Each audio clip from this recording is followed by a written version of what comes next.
Y claro, vamos a orar, por supuesto, vamos a orar. Yo sigo diciendo que todo está bajo el control de Dios, absolutamente todo. Nosotros oramos y todo lo que suceda, el Señor tiene todo bajo su control.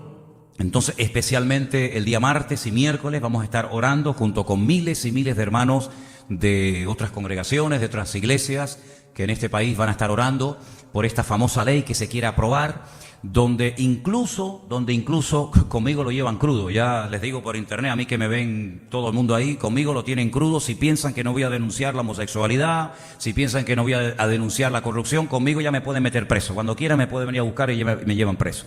A partir de ahora se quiere aprobar una ley donde ya no se puede hablar en contra de los homosexuales, se puede prohibir, se pueden cerrar iglesias, se pueden llevar pastores a la cárcel. Ya digo, conmigo pueden empezar desde ahora. Solamente les digo una cosa: nosotros obedecemos a las autoridades y a los hombres siempre y cuando, subrayo, siempre y cuando no vayan en contra de este santo libro. Todo lo que vaya de acuerdo a la palabra de Dios, nosotros como creyentes tenemos la obligación, por supuesto, de obedecer y de acatar las leyes.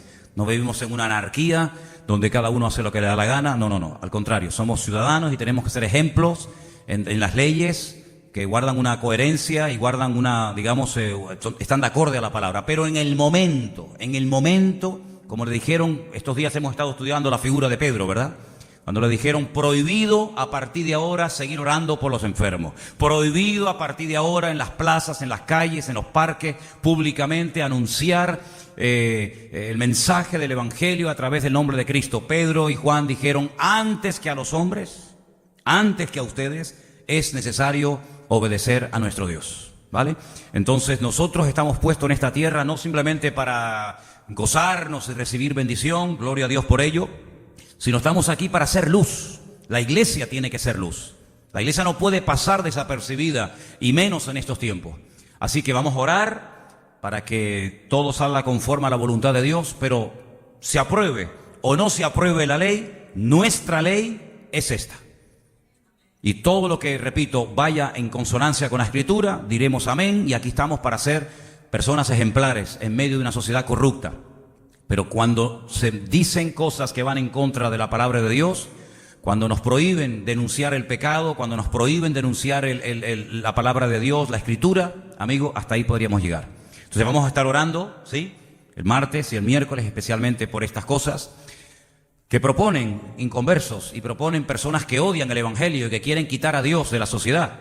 Hay varios partidos que están detrás de esta ley mordaza y lo que pretenden es descristianizar a Europa, arrancar las raíces cristianas de este continente. Pero, hermanos, nosotros estamos aquí para ser una voz profética, para anunciar al mundo que el Señor Jesucristo es el camino, es la verdad y es la vida. Y nosotros estaremos siempre a favor de todo aquello que vaya a favor de la palabra. Pero en el momento, repito, que algo vaya en contra, lo lamento muchísimo, aquí nos encontrarán a todos. Por lo tanto, oremos, vamos a orar, vamos a confiar que Dios ponga su mano en todo esto. Pero siempre digo una cosa, el Señor sabe lo que hace, y cuando Él permite, cuando Él abre o cuando Él cierra una puerta, una situación, una circunstancia, no nos preocupemos, Dios tiene todo bajo su control. No vamos a entrar ahora en un nerviosismo, en una paranoia. Ay, mira lo que van a hacer. Bueno, los hombres van a hacer lo que el Señor les permita hacer. Y van a llegar las cosas hasta donde Dios las permita. Ni más ni menos. ¿Cuántos dicen amén? Hay algunos creyentes que como que le tienen miedo al diablo. Al diablo no hay que tenerle temor. Porque el diablo, dice la Biblia, que ha sido vencido por Cristo en la cruz del Calvario. Él nos tiene que tener temor a nosotros. Nosotros no tenemos que tener temor a Él, ni a nada, ni a nadie. Porque mayor es el que está en nosotros que el que viene contra nosotros. Así que otros presumen y otros tienen sus días y otros tienen sus proclamaciones. Nosotros estamos hace 2000 años en este mundo, hermanos, proclamando la verdad, proclamando el Evangelio. Y si eso conlleva el que nos metan preso, pues hermano, no será la primera ni la última vez que a un pastor, que a un creyente lo meten preso o lo matan o lo torturan por la causa del Evangelio. El Evangelio, el verdadero Evangelio, tarde o temprano, créame, tarde o temprano chocará frontalmente con la sociedad en la cual vivimos. No se olviden ustedes que estamos viviendo no al principio de la era cristiana, estamos en la recta final. Y la Biblia nos enseña, hermanos, que la maldad se va a multiplicar de una manera increíble. Esto va a hacer que el amor de muchos se enfríe. que algunos se desanimen, que otros se pongan nerviosos, pero es el momento de ser renovados, es el momento de buscar a Dios. No es el momento de quejarnos ni de mirar a izquierda ni a derecha, sino mirar a quien siempre tenemos que mirar, a nuestro Dios. Está sentado en el trono. Cuando estaban matando a pedradas a nuestro querido hermano Esteban, allí en los primeros tiempos de la iglesia primitiva, dice que mientras la apedreaban, él miraba al cielo. Él no miraba las pedradas, él no miraba a los que le estaban criticando, a los que querían matarlo, él miraba al cielo y dice: yo veo al Hijo de Dios sentado a la diestra de Dios Padre. Así que eso es lo que tenemos que hacer, mirar siempre al Señor. De hecho, es un mandato bíblico. La Biblia dice: si habéis resucitado con Cristo, lo cual es sinónimo de decir, si habéis nacido de nuevo, si habéis abrazado el Evangelio, si habéis aceptado a Cristo como vuestro Señor y como vuestro Salvador personal, poned la mira en las cosas de arriba, no en las de la tierra. ¿Cuántos dicen amén? Cuando miramos al Señor, que pase lo que pase, que venga lo que venga, que digan lo que digan, nosotros podemos caminar en fe, podemos caminar en victoria.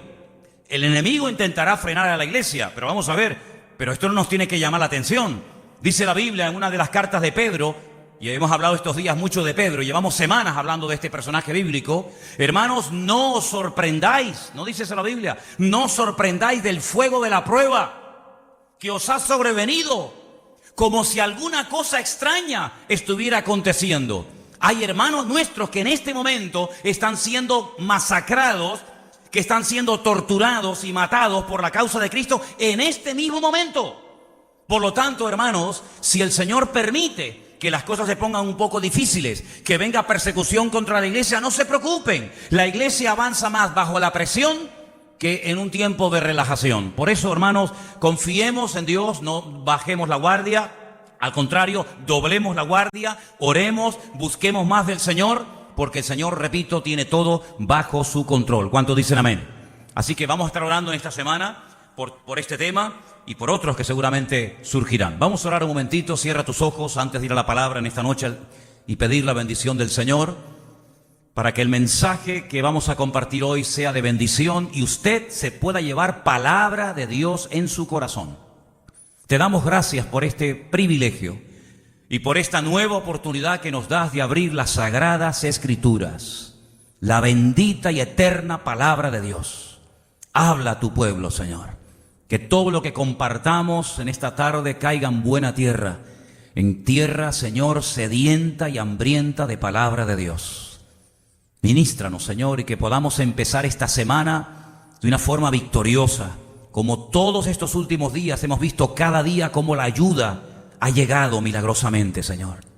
De donde menos esperábamos, la ayuda ha venido, porque tú no desamparas a ninguno de tus hijos.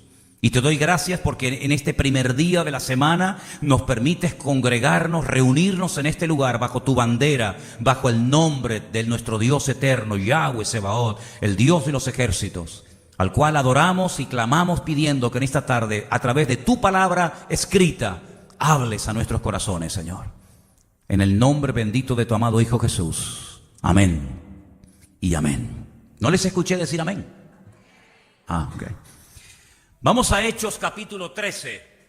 Como decía hace un instante, hemos estado hablando en las últimas semanas acerca de un personaje muy conocido por todos y cada uno de nosotros, como es Pedro, Simón Pedro, hijo de Jonás. Lo veíamos allí en el mar de Galilea pescando, siendo llamado por el Señor, y desde ese momento que el Señor lo llama hasta el capítulo 12 del libro de los Hechos, hemos visto, creo que cosas muy interesantes y muy prácticas que nos pueden venir muy bien a cada uno de nosotros. Lo hemos visto sanando enfermos, lo hemos visto resucitando muertos, lo hemos visto predicando en las calles con un temor y una autoridad, sin ningún temor al hombre, con un temor a Dios y con una autoridad tremenda. Lo hemos visto caminar por encima de las aguas, pero también lo hemos visto negando al Señor, dudando, ahogándose en las aguas del mar de Galilea. También lo hemos visto llorar. También lo hemos visto llorar amargamente la noche que negó al Señor, pero también lo hemos visto siendo restaurado y confesando: Señor, tú lo sabes todo, tú sabes que yo te amo. Lo hemos visto en la cárcel, ese fue el último pasaje que estudiamos el día jueves. Mataron a Santiago, Herodes mandó a matar a Santiago. Se perdió un gran obrero, se perdió un gran siervo de Dios. Pero sin embargo, cuando a Pedro lo matan en los días de los panes sin levadura, en los días de la famosa fiesta de la Pascua, dice la Biblia que la iglesia, mientras Pedro estaba en la cárcel, no paraba de orar por él. Quiero leer esos versículos, por favor, porque son muy interesantes. En Hechos capítulo 12, dice la Escritura en el versículo 5, 12:5. Así que Pedro estaba custodiado en la cárcel, pero la iglesia hacía sin cesar oración a Dios por él. Dice que estuvieron toda la noche orando para que Pedro fuera protegido por la mano del Señor y claro que lo fue, pero no solamente fue protegido, sino fue liberado esa misma noche de una forma milagrosa. 16 soldados romanos, leímos, 16 soldados romanos, bajo la orden de cuidar de ese solo hombre.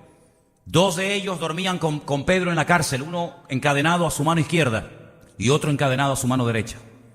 Soldados por dentro, soldados por fuera. Sin embargo, dice la Biblia que cuando a medianoche un ángel del Señor entra en la cárcel donde su siervo está allí preso, ninguno se despertó, ninguno se dio cuenta de lo que estaba pasando allí. Todos quedaron dormidos.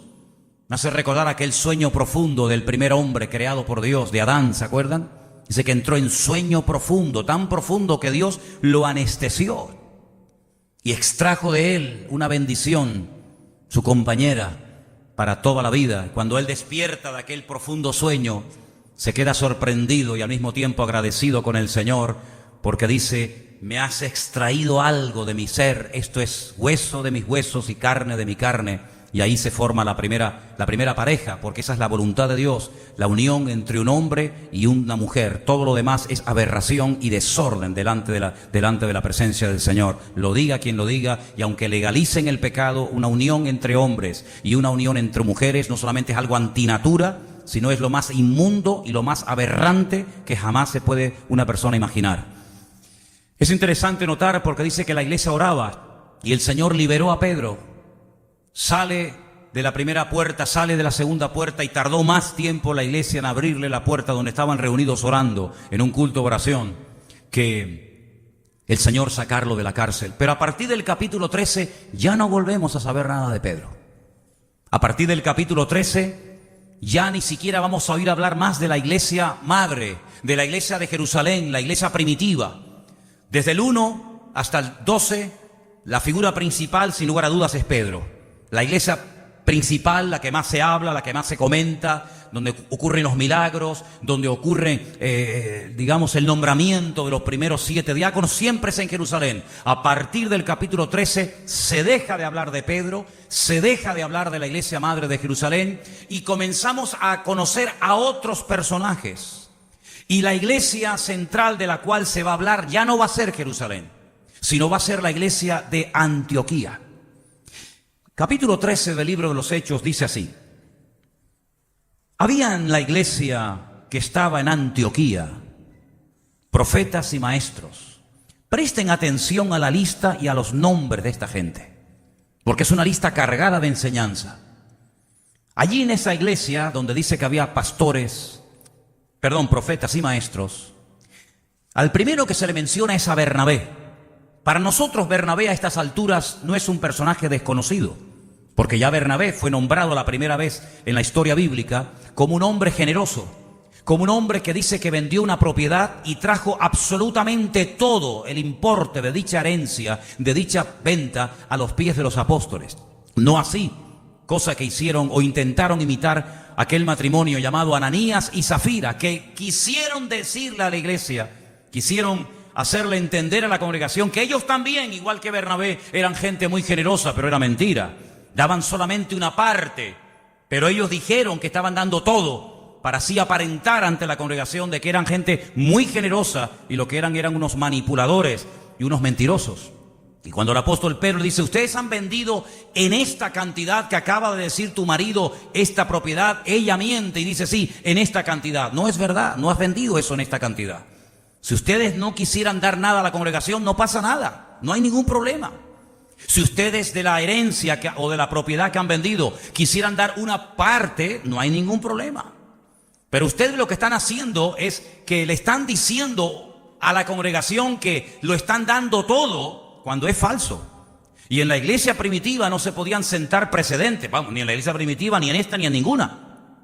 Pedro no iba a permitir que estas personas pasaran como gente espiritual cuando de espirituales no tenían nada. Y dice la Biblia que tanto el marido como la esposa cayeron muertos. Y entró gran temor a la congregación, ¿verdad? Así que Bernabé fue un hombre generoso, un hombre que sin tener que hacer esto, él se desprende de su propiedad y la entrega totalmente, íntegramente, el importe a la congregación. Después ya la iglesia sabía lo que tenía que hacer. Así que el primero en la lista ya lo conocemos, pero el segundo es Simón, el que se llamaba Níger. Simón. La mayoría de los comentarios, por no decir todos los comentarios, dicen que este Simón, ¿saben quién es? ¿Saben quién es este Simón? Este es el famoso Simón de Cirene, aquel que venía de trabajar del campo y de repente se encuentra con un crucificado que ya no da más y que se cae y no soporta la cruz, el peso de la cruz, y los romanos le obligan a llevar la cruz de Cristo y dice que él fue el que llevó la cruz. Este es el famoso Simón de Cirene. Miren dónde está. Aquel que fue obligado a llevar la cruz de Cristo ahora se congrega en la iglesia de Antioquía como uno más de los profetas y maestros de esta congregación. Qué interesante, ¿verdad? A continuación se menciona un tal Lucio, que también era de Cirene. Se menciona a un tal Manahem. Fíjate, el que se había criado junto al rey Herodes. Otra versión dice que eran hermanos de leche. Y finalmente se menciona a Saulo. 5 personajes. ¿Pueden recordar estos nombres? Bernabé, Simón, Lucio, Manahem y Saulo. ¿Podéis decirlos? Bernabé, Simón, Lucio, Manahem y Saulo. Otra vez. Lucio, Manahem y Saulo. Estos 5 nombres. ¿Por qué nos da la Biblia el nombre de las 5 personas que en la iglesia de Antioquía en aquel tiempo estaban ministrando en la iglesia? Por algo tiene que ser. No es simplemente para que el libro tenga sea más extenso, sino que tiene una razón de ser. Ahora, la iglesia primitiva, si la analizáramos y le hiciéramos una crítica constructiva, tiene mucho que enseñarnos. Y ya me gustaría a mí que nuestra congregación se pareciera a la iglesia primitiva, aunque sea en algo. Una iglesia poderosa, una iglesia con una unidad entre los miembros espectacular, una iglesia poderosa en Jerusalén, una iglesia que está impactando a la sociedad. No pasan desapercibidos los cristianos de Jerusalén. Fíjense el nivel que tenían los diáconos de esa iglesia. Miren por ejemplo a Esteban, miren por ejemplo a Felipe. Si esos eran los diáconos, madre mía, ¿cómo serían los pastores de dichos diáconos? Una iglesia generosa, una iglesia que crecía y se multiplicaba. ¿Pero dónde crecía y dónde se multiplicaba la iglesia primitiva? En Jerusalén. Allí era donde estaban a gustos, allí era donde estaban contentos. Pero ¿y Samaria? ¿Y Judea? ¿Y Galilea? ¿Y el resto del mundo? La iglesia primitiva es una iglesia muy bonita, una iglesia hermosa, la primera, pero es una iglesia que cometió una grandísima equivocación. Es una iglesia que se olvidó de la gran comisión, de la gran orden, del gran mandato de ir por todo el mundo y predicar el evangelio a toda criatura. Solamente una vez Pedro lo hizo. ¿Se acuerdan? Cuando estaba en Jaffa, en Jope, y el Señor le habla y le dice que tiene que ir a la casa de un centurión romano llamado Cornelio, y allí entra y les predica el evangelio, y allí hay una multitud, un buen grupo de personas esperando recibir la palabra, incluido Cornelio. Son llenos del Espíritu Santo, hablan en lenguas como también habían hablado en lenguas en el día de Pentecostés, los 120 del aposento alto. Pero cuando llega a Jerusalén, los ancianos lo confrontan y le dicen: ¿qué has hecho, Pedro? ¿Cómo se te ocurre a ti meterte en casa de gentiles y predicarles el evangelio y comer con ellos? Tú sabes que somos judíos, nosotros no nos relacionamos con esa gente. Y entonces Pedro tiene que decir: mira, es que lo que pasó fue esto, esto y esto y esto. Y dice que glorificaron a Dios. Bueno, glorificaron a Dios, pero ahí se quedó la cosa. No siguieron avanzando, no siguieron llevando la palabra a otras ciudades y mucho menos a gentiles. Así que la iglesia primitiva, gloria a Dios por ellos. Pero si fuera por la iglesia primitiva, todavía estarían allí predicando y viviendo muy a gusto y muy contento los discípulos allí en Jerusalén, y el mundo perdido sin conocer el evangelio. Así que la iglesia de Antioquía tal vez no era una iglesia tan conocida, una iglesia tan poderosa, una iglesia donde estaban los apóstoles predicando cada día, pero era una iglesia con visión misionera.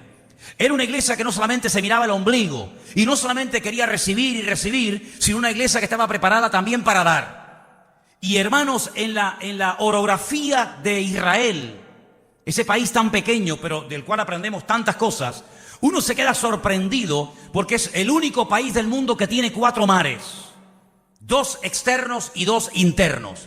Por un lado tenemos el mar Mediterráneo, al sur tenemos el mar Rojo, y son los 2 mares abiertos que bañan también las costas de otras naciones. Pero luego dentro del país hay 2 grandes lagos, al norte el mar de Galilea, el Kineret, el mar de Genesaret, donde Cristo pasó 3/4 partes de su ministerio, donde caminó por encima de las aguas y multiplicó los panes y los peces y dio el famoso sermón del monte, Mateo 5, 6 y 7, etcétera, etcétera. Son aguas limpias, son aguas que se pueden incluso hasta beber.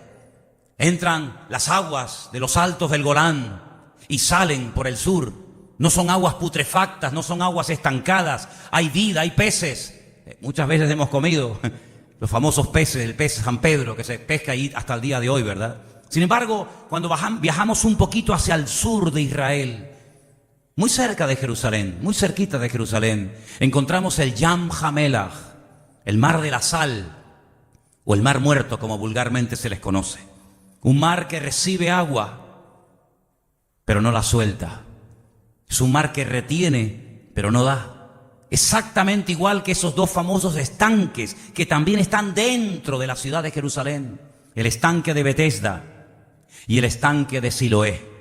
Estanque de Betesda, donde multitudes iban a esperar el movimiento del agua producido supuestamente por un ángel, que como dije en su día, no hay ningún ejemplo en la Biblia de que nadie, absolutamente nadie, fuera sanado en las aguas putrefactas y estancadas del estanque de Betesda, porque era una leyenda, era algo que se había transmitido de generación en generación. La gente esperaba algo que nunca ocurría y por eso había multitudes que nadie era sanado. Solamente uno fue sanado, y no, por cierto, por el movimiento del agua, sino porque Juan capítulo 5 dice que el Señor Jesucristo, el que cambia, el que transforma la vida por dentro y por fuera, llegó al estanque de Betesda y allí sanó solamente a uno, aquel paralítico que hacía 38 años que no se podía mover. Conocen la historia, ¿verdad?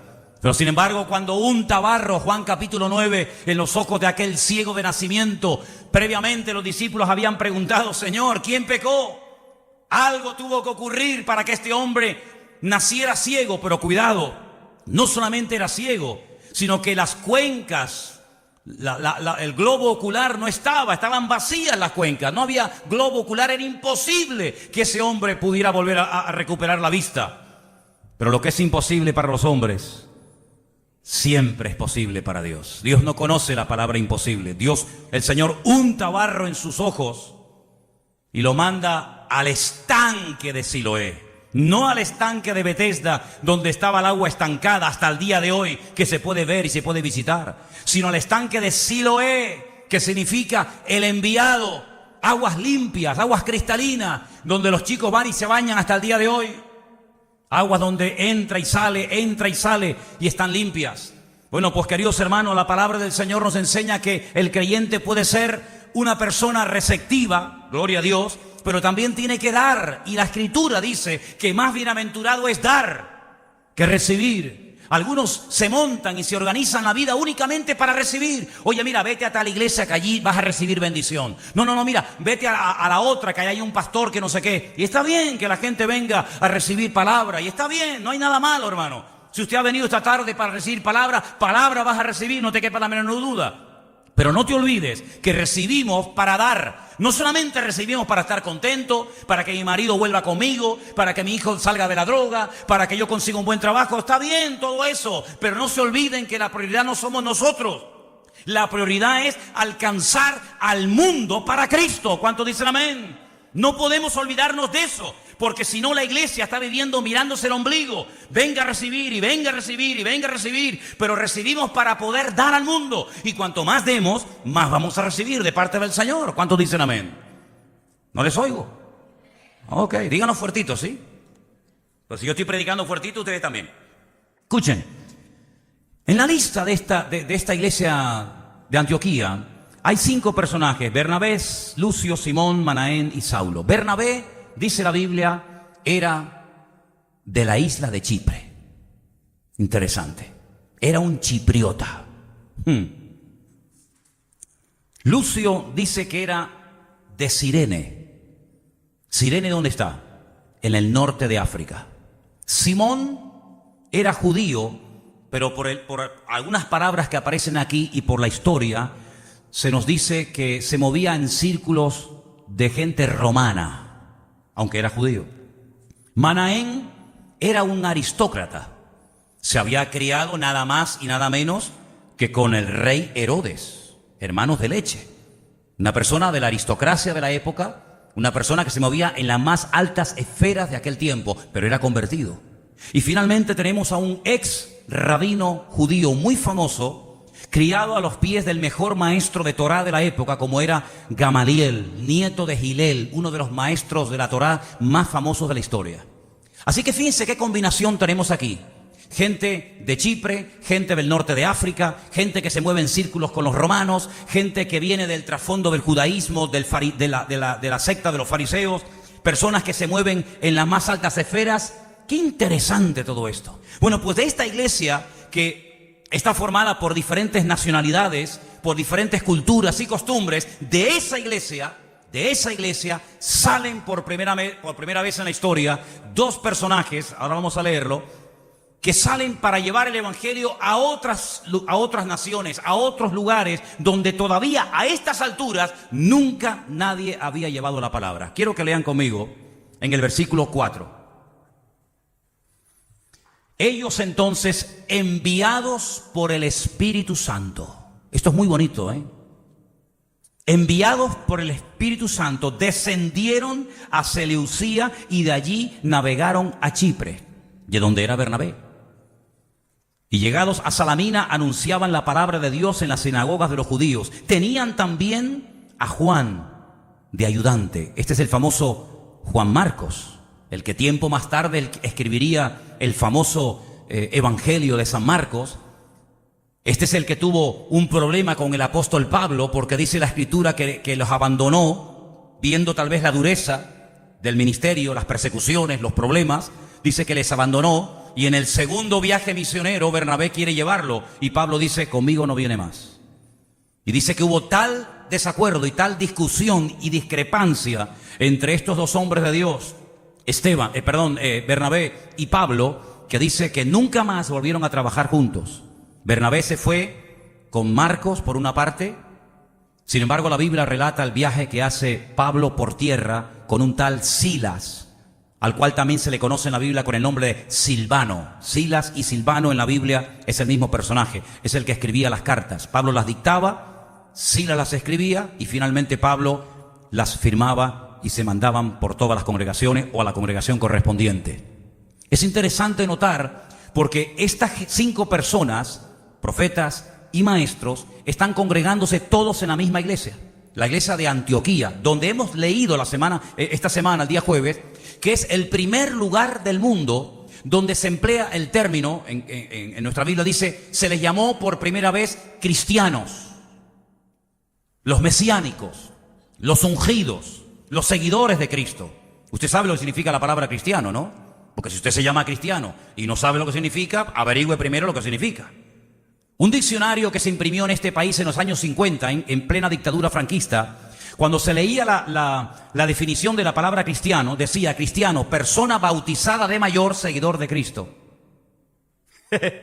Interesante, ¿no? En los años 50, cristiano, persona bautizada de mayor, seguidor de Cristo.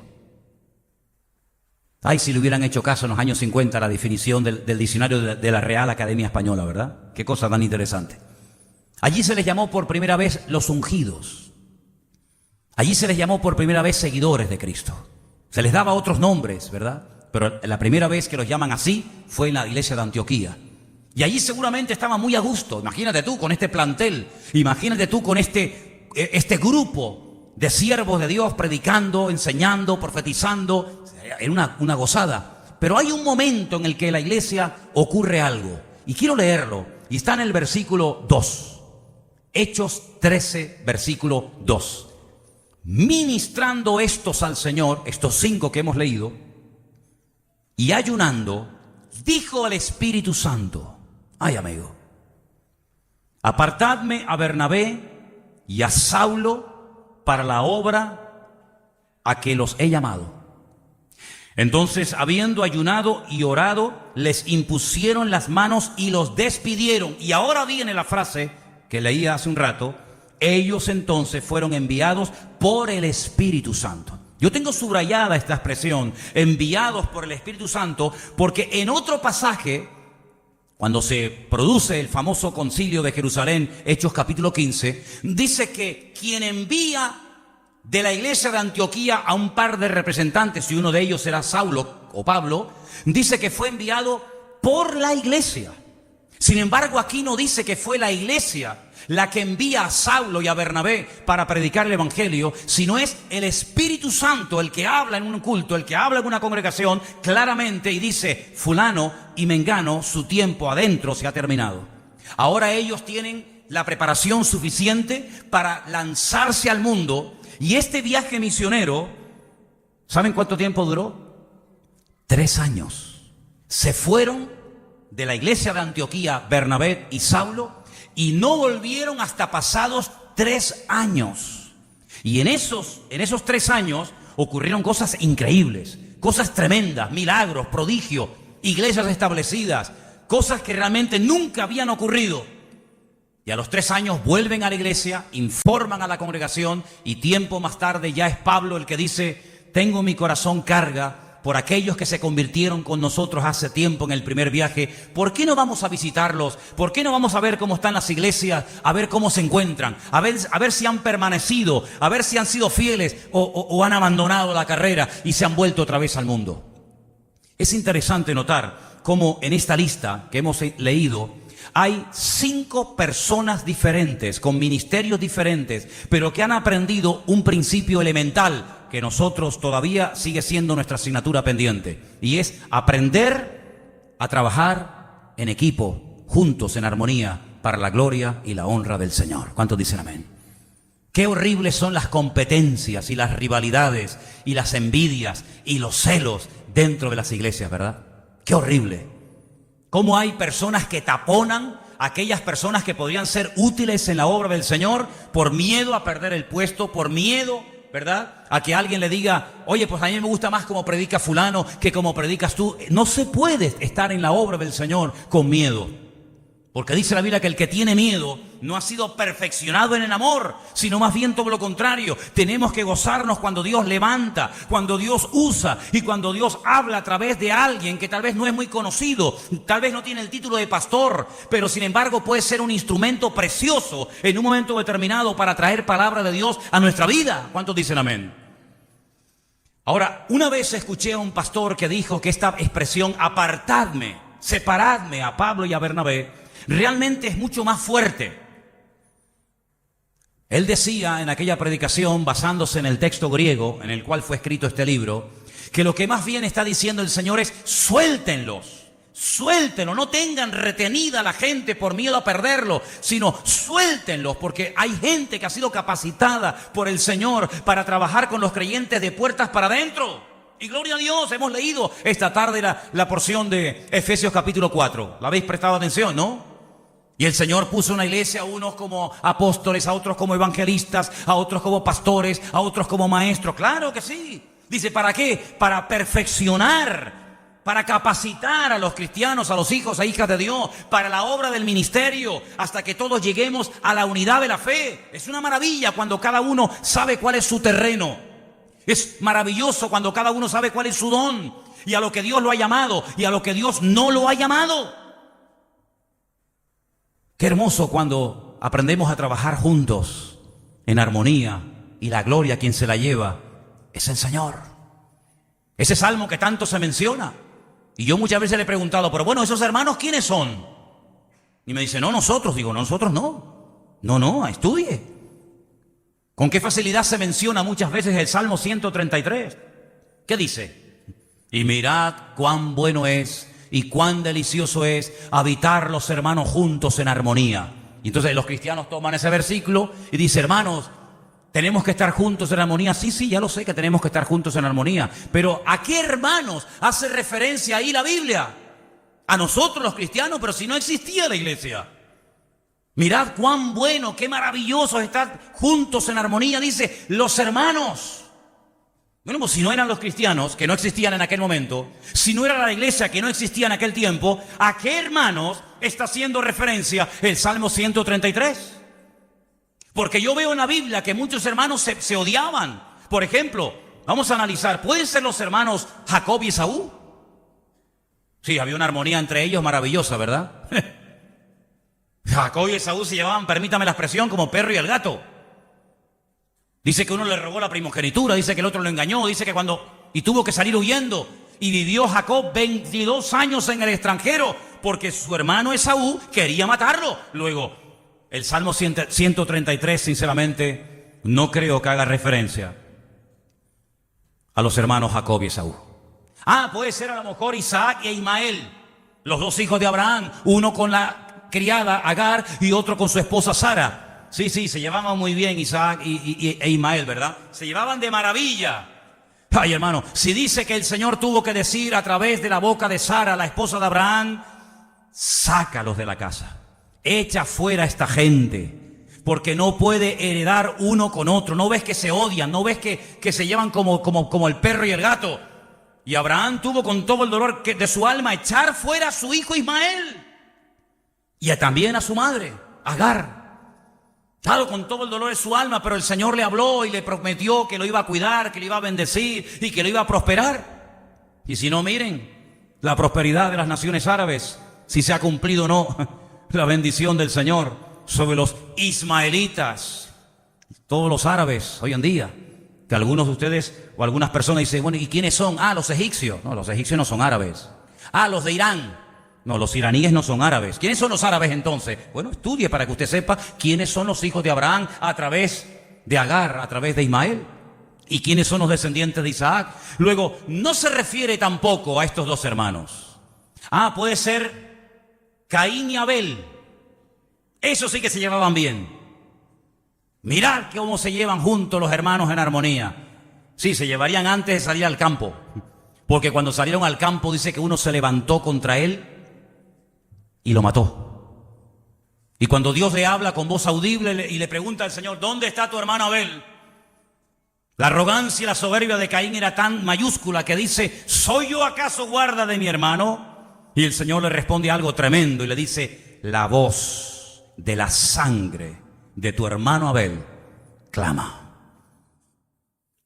Luego, si no son las tres parejas que he mencionado, porque es muy difícil ver en la Biblia a hermanos que se lleven bien. Absalón y Amón pueden ser. ¿Conocen ustedes a Absalón? ¿Conocen algo de Absalón, aquel peludo? ¿Conocen al peludo? Dime de qué presumes y te diré de qué careces. Se cortaba el pelo una vez al año públicamente y lo pesaba y decía, madre mía, qué melena, parecía un león. Y por los pelos quedó colgado y murió. ¿Se llevaban bien los hermanos Absalón y Amón? No. ¿A qué hermanos se refiere, hermanos? Solamente encuentro en el Antiguo Testamento a dos hermanos. Alguno estará pensando, no, pero no has mencionado a José. ¿Se te escapó José? No, a mí no se me escapó nada. A mí no se me escapa nada. De la Biblia no se me escapa nada. Pero perdóname, no los he mencionado, porque si ustedes piensan que los hermanos juntos en armonía se refiere a José, a su hermano, amigo, no sé qué Biblia lees.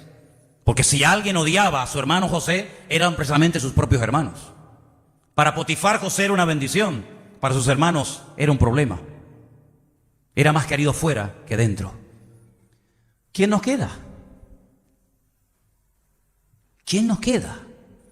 Les voy a proponer dos nombres. Moisés y Aarón. ¿Quién era el mayor? Aarón era el mayor. ¿Y el menor? Moisés. Era más pequeño que incluso su hermana Miriam.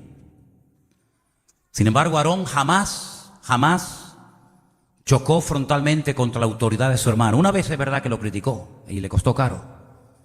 Pero ahí vemos a dos hermanos trabajando juntos en armonía. Uno como sacerdote y el otro como el vocero, como el profeta, como la voz de Dios, juntos en armonía, y allí envía Dios bendición y vida eterna. ¿Cuántos dicen amén? Y ahora vemos en esta iglesia a dos hermanos, de los 5 a 2, que el Señor los llama afuera de la congregación. Pero no piensen ustedes que es mucho más fácil trabajar fuera que trabajar dentro. No, hermanos, son ministerios diferentes. Se iban a encontrar con culturas muy diferentes a las de ellos. La gente en el mundo, por esos países, comían, vestían, hablaban, se comportaban y practicaban cosas que para ellos eran auténticas aberraciones. Pero ellos aprendieron a trabajar juntos en armonía entre ellos, y ellos aprendieron a adaptarse a las circunstancias, y no quisieron meterle cultura a la gente como aquellos primeros misioneros ingleses que con chaqueta y ropa de lana, claro, venían de Escocia, venían de Inglaterra, se iban al Amazonas y querían ponerle a los indígenas chaqueta y corbata y bombín y bastón para que vistieran como caballeros ingleses en plena selva amazónica. Ellos no fueron a predicar su cultura. Ellos no fueron a decir, ustedes tienen que comer como nosotros, hablar como nosotros, vestir como nosotros. No, ustedes tienen que convertirse a Cristo, y si en algo tienen que cambiar, el Señor se encargará de ponerlo en vuestros corazones, y el Señor lo hará, porque al fin y al cabo la gente cambia no por presión, sino por convicción del Espíritu Santo hablando en nuestra vida. ¿Cuántos dicen amén? A mí me hace mucha gracia cuando veo gente que lleva 20 años viviendo en Tenerife y aún no saben hablar con las palabras de aquí. Cuando yo fui a Argentina, yo era más argentino que los argentinos. Y cuando fui a Bolivia, yo era más boliviano que los bolivianos. Y cuando fui a África, era más africano que los negros de allí. Porque si algo nos ha enseñado el Señor es adaptarnos a donde vamos. Y yo lo que quería es que me entendieran y alcanzar a la gente con el Evangelio. Así que si usted vive en Canarias, adáptese a la cultura de este país para que usted pueda ganar a gente de este país para Cristo. Usted puede de puertas para adentro en su casa hablar y comer y vestir como usted quiera, pero no se olvide que si Dios le ha traído a usted a esta tierra, es para que usted se adapte a esta tierra y para que usted pueda ser un ejemplo y un testimonio para alcanzar a gente de esta tierra para la honra y para la gloria del Señor. Aquí decimos coger, sin miedo, sin miedo. Dígalo. Es que aquí se dice coger, no hay ningún problema. Claro, si yo voy a Venezuela, papá, eso no se puede decir, pero es que yo no estoy viviendo en Venezuela, aunque yo soy de Venezuela también, y antes que tú, porque soy más viejo que muchos de los venezolanos de aquí, ¿o no? Y aquí decimos guagua, y aquí decimos mi niño. Es que yo tengo que aprender a hablar como aquí, ¿saben por qué? Porque yo quiero que el mundo me entienda. Y el piropo más grande y maravilloso que me han dado en esta vida es cuando una persona, después de un culto, me dijo, es que usted como pastor parece tan normal. Y bueno, yo no sé qué concepto tiene usted de los pastores, pero yo soy muy normal. A veces más de la cuenta. Sí, soy muy normal. Yo nunca jamás en mi vida he tenido problemas con el alcohol. Jamás en mi vida. Nunca he tenido problemas con el alcohol. Sí, hermano, pero ¿sabe lo que pasa? Que en mi iglesia allá claro, yo no quiero decir nombre porque se me ha sentido aludido, pero por allí, es que, hermano, un pastor no puede beber una cerveza. Amigo, lo siento mucho. Aquí en Canarias, si usted se bebe una cerveza, usted no es un pecador maldito que se va al infierno eternamente y para siempre. Hombre, lo que no voy a ver son 20. Pero yo no he tenido jamás ningún problema con el alcohol, jamás. Ni he sido un alcohólico, ni tengo ninguna tentación con el alcohol. Gracias a Dios. Claro, cuando yo voy a otros países, yo me adapto a otros países. Pero ¿sabe qué, hermanos? Esta gente se fue a lugares donde nunca había llegado el Evangelio. Y cuando llegaron, Pablo llegó a escribir, dice, cuando estoy con los judíos, me comporto como un judío para alcanzar a mi pueblo para Cristo. Y cuando estoy entre los gentiles, pues vivo, aunque no me contamino, ¿verdad?, con sus pecados ni con sus malas costumbres, pero vivo y me adapto a las costumbres de ellos. Y si comen con las manos, yo como con las manos. Nosotros en África, Armando lo sabe que vino conmigo. Nosotros comimos una vez en la casa de una gente de mucho dinero y de muy alto nivel, con las manos en Malindi. Y eso no lo hice yo ni cuando estaba en el mundo, revolcándome en el pecado. Pero allí todo el mundo con las manos. Pues venga con las manos, como si comen con los pies. Con los pies hubiera comido.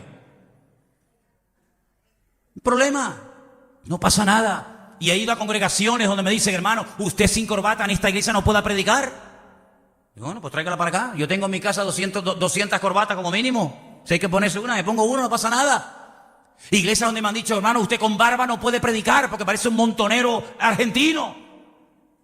Y bueno, ¿qué quiere que haga? Aquí me quito la barba por la mañana y ya por la tarde no me sale.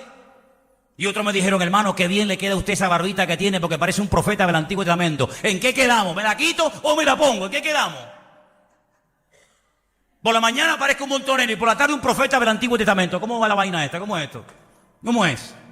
Ay, querido hermano, esta gente aprendió un secreto que lamentablemente nuestros queridísimos hermanos de la iglesia primitiva no quisieron aprender. Y es que ellos estaban contentos entre ellos, su grupito. Pero la iglesia no es un grupito. La iglesia es la sal de la tierra y la luz del mundo.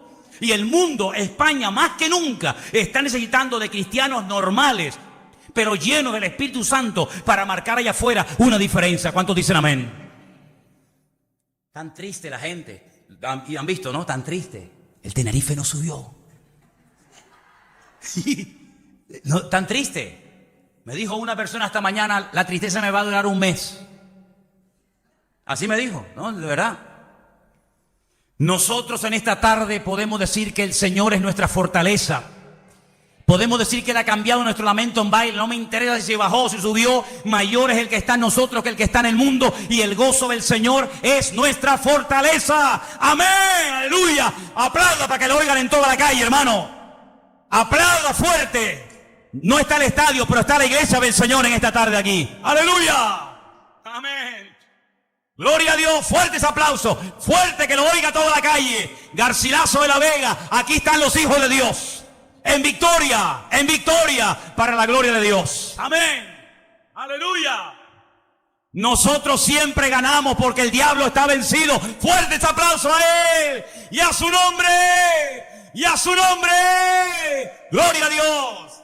Amén. A nosotros no nos roba el gozo nadie. Nadie nos roba el gozo. No había una canción que decía, el gozo que Dios me dio nadie me lo puede quitar. ¿No había una canción así?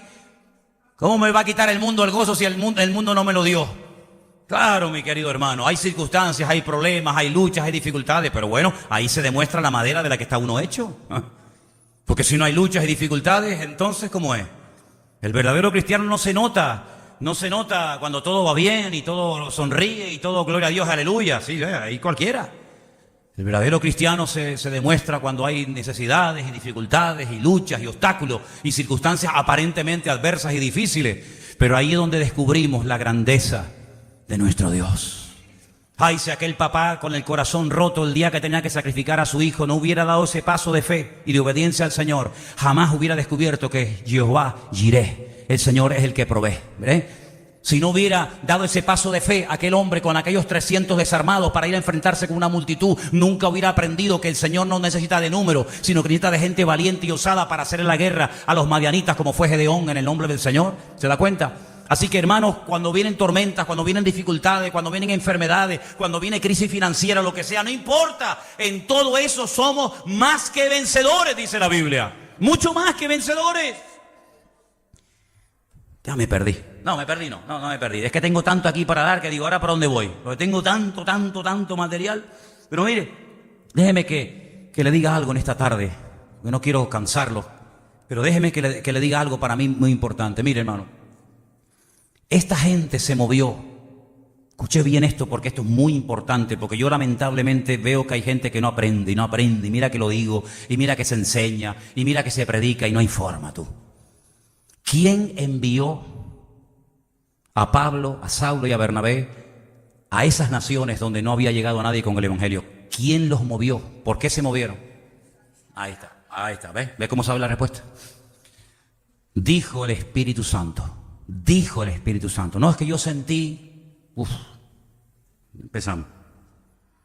Los miembros de Vida Nueva tienen varias características que los diferencian de otras iglesias.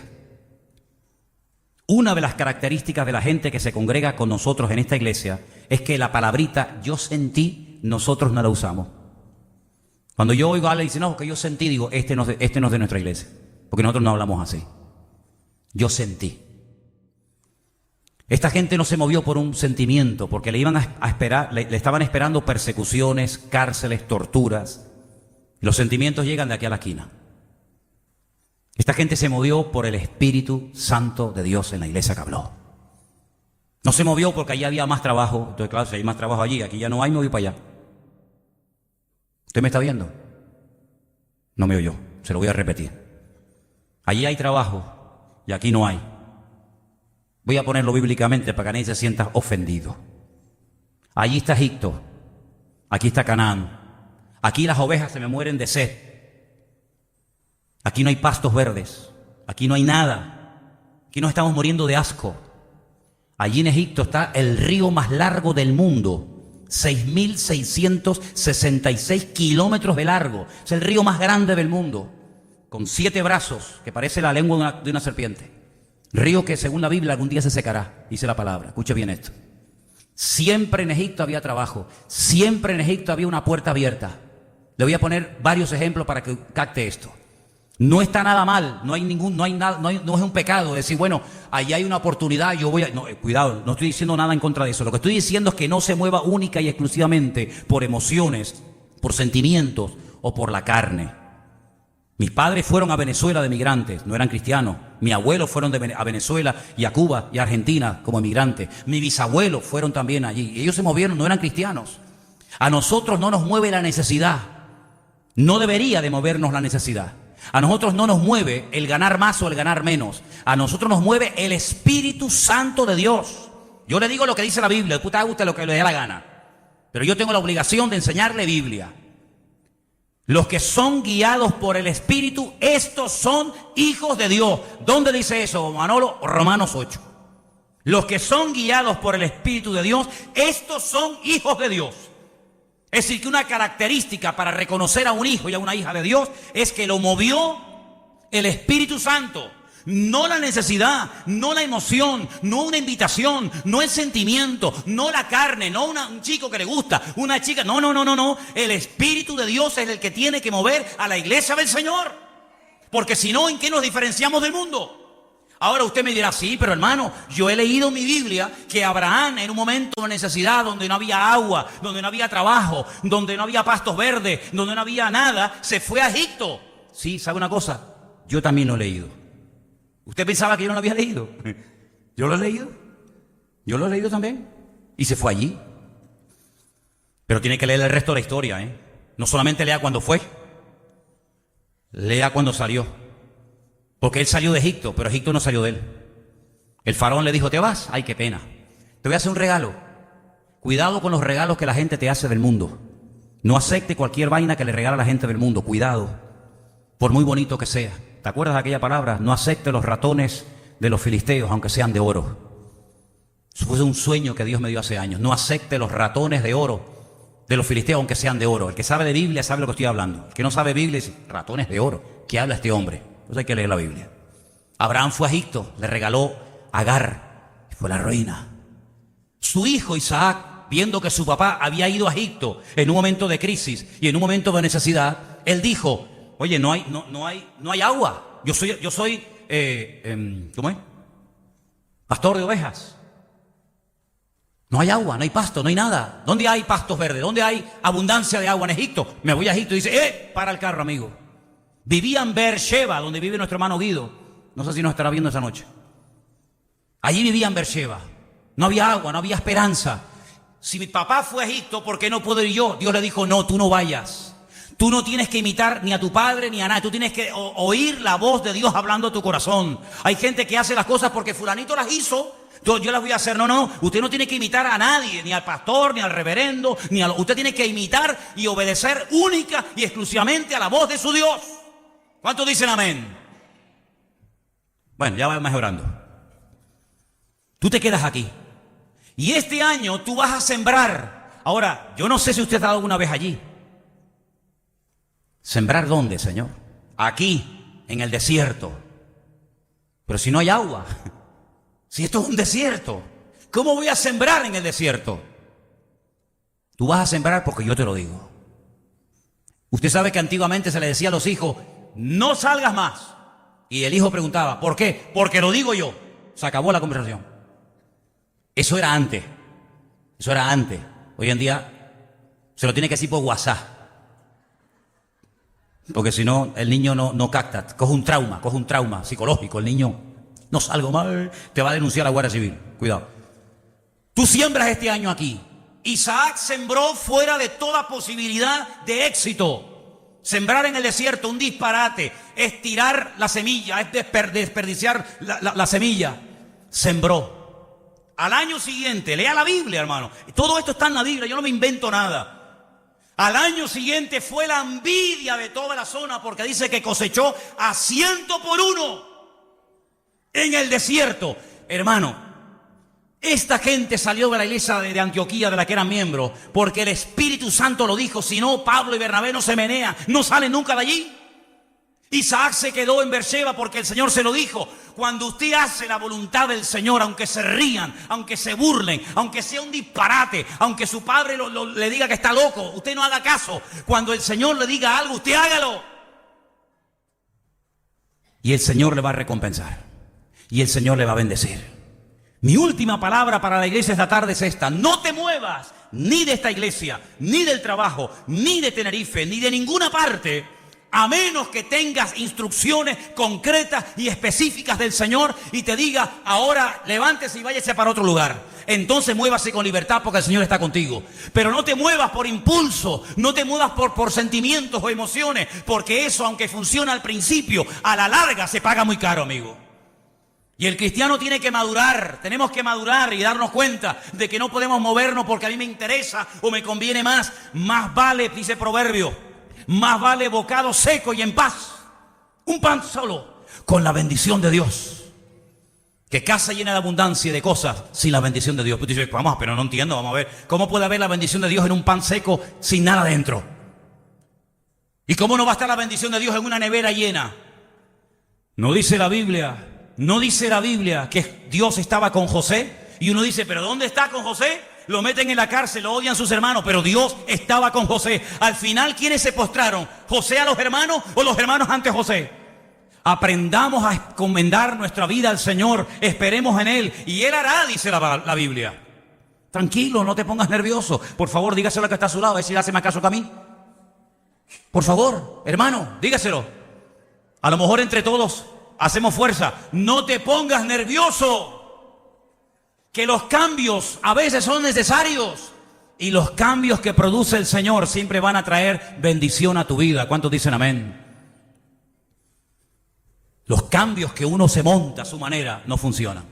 Los cambios y los movimientos que permite el Señor siempre son de tremenda bendición. ¿Cuántos dicen amén? Yo tengo más ganas de seguir hablando, pero no quiero aburrirles, pero solamente le digo, cierre sus ojos un momentito, ahí donde estás. Y dígale al Señor, Señor, yo veo en esta porción que hemos leído esta tarde, que había 5 personas ministrando en la iglesia de Antioquía. Algunos eran maestros, otros eran profetas. Pero un día el Espíritu de Dios habló a la iglesia. Y de los 5 escogió a 2, a Bernabé, el primero de la lista, y a Saulo, el último de la lista, y los juntó. Y se fueron 3 años, diríamos hoy en día, al campo misionero, a sembrar la palabra. El Señor los respaldó, el Señor los ayudó, los protegió. Cuando volvieron, vinieron más bendecidos que los que se fueron, porque fueron guiados por el Señor, enviados por el Señor. Y yo creo que hemos llegado a un momento en la vida en la que tienes que hacerte esta pregunta. ¿Qué me motiva a mí? ¿Qué me está moviendo a mí? Si es el Señor, adelante. El Señor se va a encargar de abrirte las puertas, de dejarte con la boca abierta. Con la boca abierta. Por eso te digo en esta tarde, confíen en el Señor, hermanos. Los tiempos finales van a ser tiempos difíciles, lo dice la Biblia.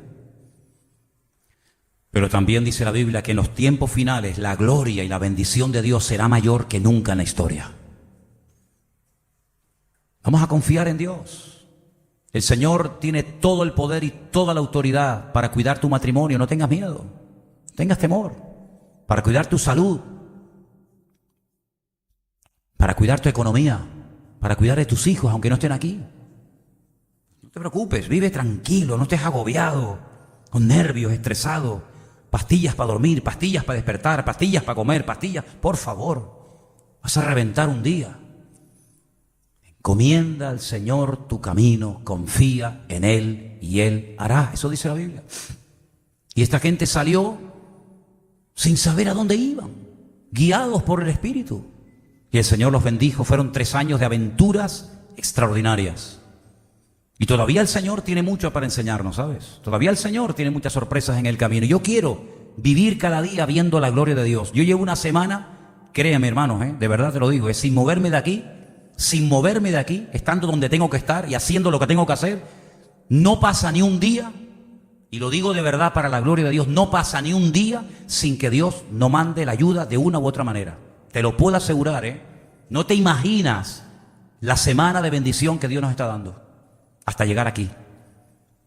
Así que yo lo que les pido a todos ustedes, hermanos, en estos tiempos difíciles de tantas cosas, confíen en Dios, confíen en Dios. Dígale ahí donde está en su silla sentado: Señor, dame de tu paz y de tu tranquilidad mi espíritu, para que yo sepa que mi vida está en tus manos, que tú eres mi pastor y nada me faltará. Que aunque tú permitas que pase por valles, dificultades y penurias y cosas, yo sé que tú estás conmigo. Y en esta tarde, Señor, en este primer día de la semana, te pedimos que nos des otra semana de gloria, otra semana de bendición. Dejen de quejarse, dejen de lamentarse, dejen de ver lo que no tienen y comiencen a darle gracias al Señor por todo lo que Dios les ha dado, hermanos. Por ese niño enfermo. Sí, dale gracias a Dios por ese niño enfermo. Dale gracias a Dios tal vez por ese dolor que tienes, por esa deuda, por ese problema. No importa, ahí vas a clamar y vamos a ver la gloria de Dios. Y el Señor tiene todo bajo su control. Métete esto en la cabeza esta tarde. El Señor tiene todo bajo control. Él sabe lo que hace. Aunque nos asustemos porque somos de barro y nos dan miedo las cosas. Pero el Señor es el altísimo y sublime Dios. Y a ti, Señor, adoramos. Y ante ti nos postramos en el día de hoy, confesando que la ayuda viene de Dios.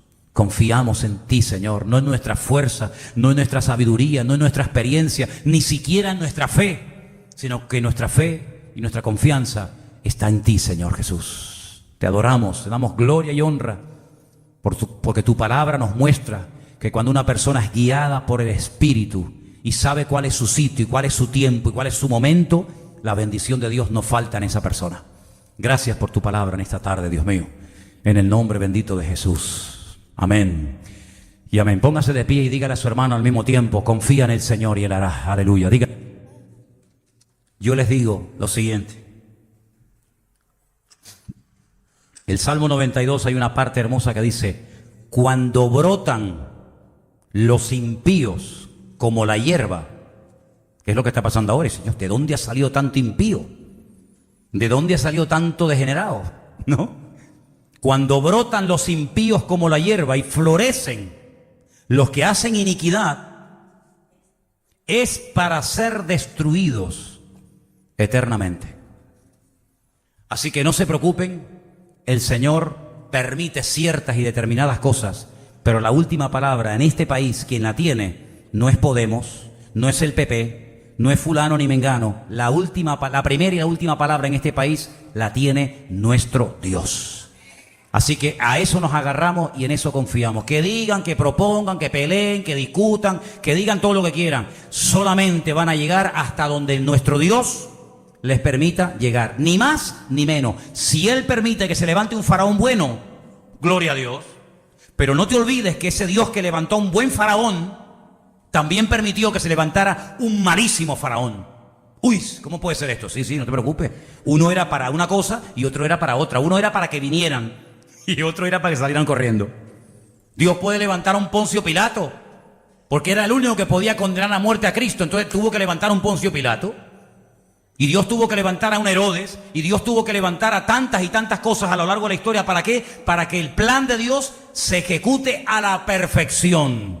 Y aunque ellos crean que ganan, son simplemente piezas en las manos del Señor. Y todo está saliendo según el diseño de nuestro Dios. No hay equivocaciones, no hay injusticias, y Dios, repito, tiene la primera y la última palabra en todo. ¿Cuántos dicen amén? Y con esta tranquilidad uno vive la vida y disfruta sin miedo y sin paranoia y sin cosas extrañas. Los hermanos que nos van a ayudar, por favor, si pueden pasar un segundito adelante, oramos al Señor.